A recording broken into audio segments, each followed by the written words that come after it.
क्या बोल रहे हैं आप?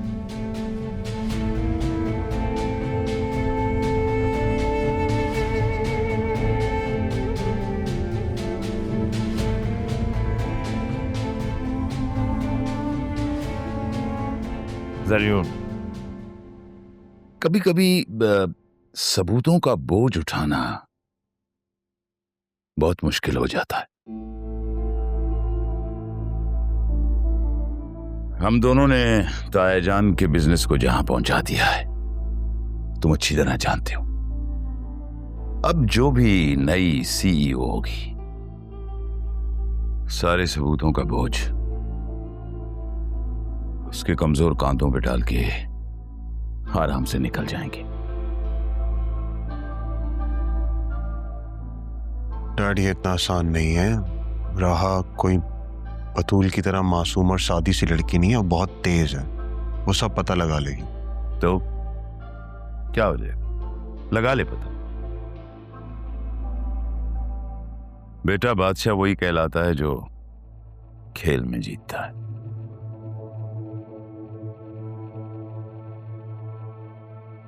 और फिलहाल इस खेल के सिकंदर हम हैं। तायाजान का घर उस बेवकूफ आसिया की वजह से बैंक और 4 इन्वेस्टर्स के शिकंजे में। ये सब अदील और आसिया के दस्तखत से हुआ। अब क्या होगा? जेल होगी। कौन आएगा बचाने? तारा या राहा? और मैं यहाँ राहा और उसकी माँ को ढूंढ रहा हूँ कि पता नहीं कहाँ छुप के बैठी है। मुझे तो लगता है कि वो सी कंगले शोहर के पास गई होगी जहां हम गए थे। कुछ नहीं मिला।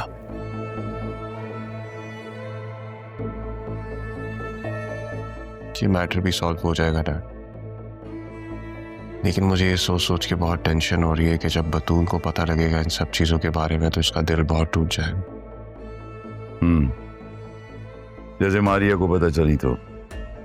डैड, मारिया ने मेरी जिंदगी अजाब की हुई थी। बतूल एक बहुत मुख्तलिफ लड़की है और बहुत अच्छी लड़की है। जैसा भी है तो मेरी बीवी ना। उसके फोन में मेरा ट्रैकर है। पता नहीं डैड, मुझे बहुत दुख हो रहा है ये सोच के कि सब कुछ जब बतूल को पता लगेगा तो उससे कितनी तकलीफ पहुंचेगी। अरे आप खड़ी क्यों हैं? तशरीफ रखें ना प्लीज।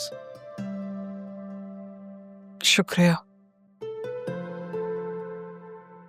सिद्रा बेटा, जाके राहा से कहो कि उसके मेहमान आए।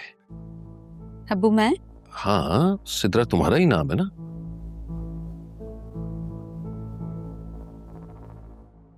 जाओ आइए आइए, आप भी आइए, तशरीफ रखें। वालेकुम अस्सलाम। आए। अरे तुम अभी तक यहीं खड़ी हो? जाओ, शाबाश। और अपनी माँ से कहो कि चाय का सामान भी रखे। नहीं, किसी चीज की जरूरत नहीं है। आपके घर मेरी बेटी रहती है। माना बेटी वो आपकी है, लेकिन पाली तो मैंने भी है। कुछ हक मेरा भी बनता है। तो अपनी बेटी से मिलने के लिए खाली हाथ तो नहीं आ सकती थी मैं। आप भी बैठे ना प्लीज।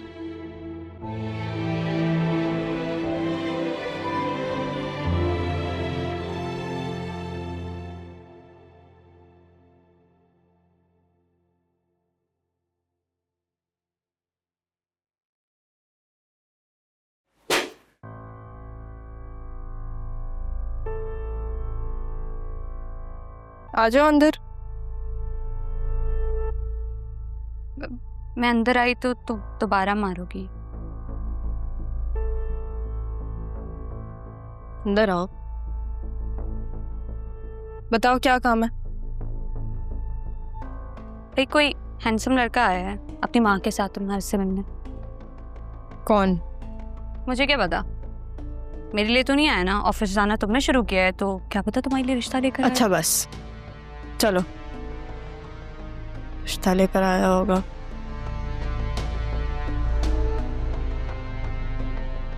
अरे आओ रहा बेटा, देखो तुमसे मिलने कौन आया है। आप लोग यहाँ? बैठो। बेटा एक काम करना, सिद्रा ये सामान ले जाओ और अपनी माँ से कहो चाय लगा दे।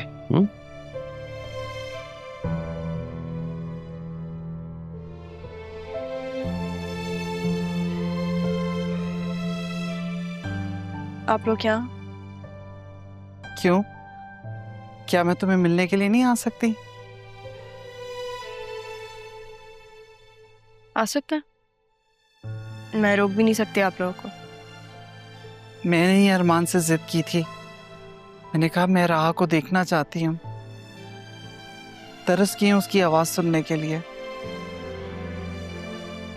बस मुझे लेकर चलो मिलवाने के लिए। पिछले 2-3 दिनों से लोग मुझ पे तरस खा रहे हैं और अब मुझे देखने के लिए तरस गई थी।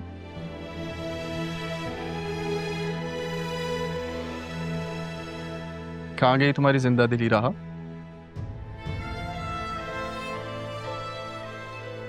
तुम्हारे लगाए हुए दाग ने हटा दी वो। तुम मुझसे बात ही क्यों कर रहे हो अरमान? राहा, सब कुछ वक्त पे छोड़ दो। बहुत जल्द सबकी आंखों से ये पर्दा हट जाएगा।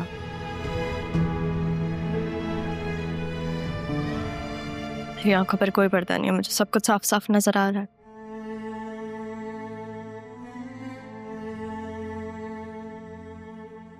तुम्हारी आंखों पर तो पर्दा डालने का हुक्म मिला रहा। कैसे बताऊं कि हकीकत क्या है? राहा, अपनी ज़ैनब भी पे यकीन रखो। देखना बहुत जल्द तुम्हें सबूत मिल जाएंगे। इंतजार रहेगा मुझे। वो दिन दूर नहीं है। अमिया प्लीज इसे पूछें क्या ये तब तक अपनी नाराजगी खत्म कर सकती है?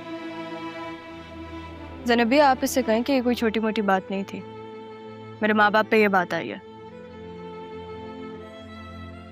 हम ही से कह दें कि हकीकत बहुत जल्द इसके सामने आ जाएगी। ज़ैनबी, आप इससे पूछेंगे मुझसे बात ही क्यों कर रहा है?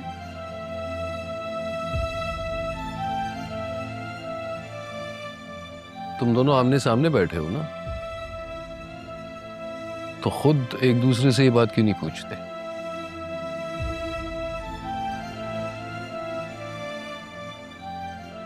राहा, मैं तुम्हें लेने के लिए आई हूं। मेरे साथ घर चलो बेटा।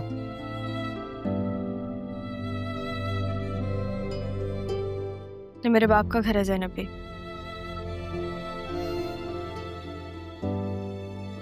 मैं खुश हूँ यहाँ पे, मैं नहीं जाना चाहती।